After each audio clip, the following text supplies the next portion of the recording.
This is the Golan Heights, home to two nations who are as divided in loyalties as they are by the hills that separate them.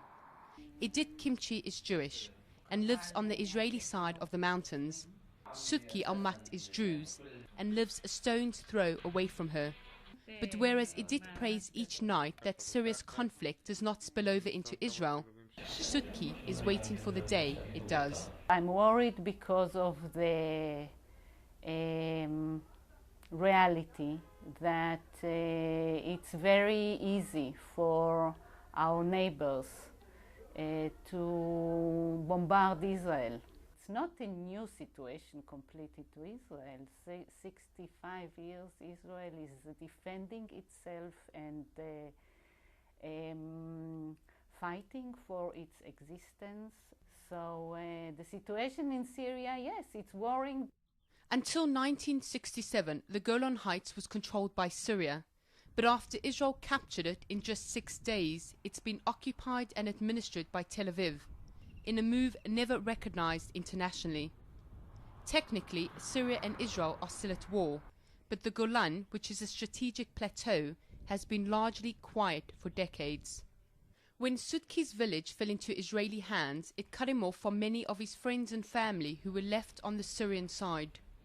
For 46 long years, the Syrian has lived inside Israel, longing for the day he can return to his homeland. That day might finally have arrived. على هالطرف الآخر على بعد عشرات الأمتار وطني، بلدي، شعبي، أرضي، ناسي، كل الأشياء اللي تعني لي متواجدة هناك ومتواجدة هون، ولكن ممنوع أعبر هناك، وكل من يحاول العبور إلى هناك يطلق عليه النار بالرصاص. But what is threatening to cross over is the war between the Syrian army and opposition fighters. Clashes are already dangerously close to the Israeli border, and stray shells have landed inside Israeli territory. Syrian President Bashar Assad warned recently he would start a new war in the Golan to reclaim lost Syrian lands. I would take that kind of threat seriously, and I wouldn't rule it out, and it's not a kind of a sort of tactic or a maneuver.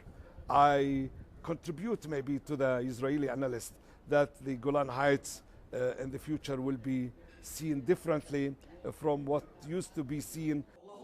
But the Israeli government is keeping quiet, and although it's never confirmed sending warplanes into Syria, it's widely accepted it was the Israeli Air Force that carried out recent strikes around Damascus. Israel has made it very clear from the outset that if and when Syria makes the mistake of a decision to transfer what we call game-changing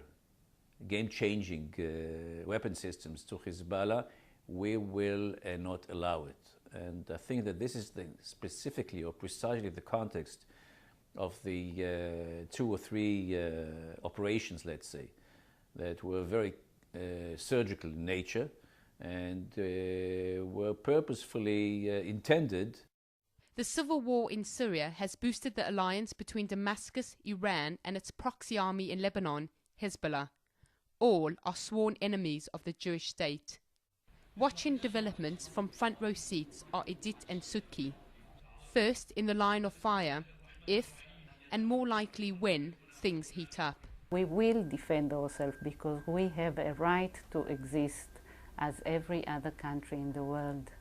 Not more and not less. ظروف الأسر مثل ما حكيت قبل شوي، هناك السجن وهون السجن، هناك السياج وهون السياج، ذات الاحتلال وذات القمع وذات سلب الحرية. For many, Israel is in a lose-lose situation. Either Assad stays in power and the status quo remains unchanged, 2 countries technically at war, or the rebels win and the Golan border falls under the influence of jihadi elements. With the situation in Syria rapidly deteriorating, for now the Israeli decision is to wait and watch and not get directly involved. But this could change in a moment if Tel Aviv feels directly threatened. Then the prospects of an all-out regional war are all too real. Hayley Sleer, Channel News Asia, Golan Heights.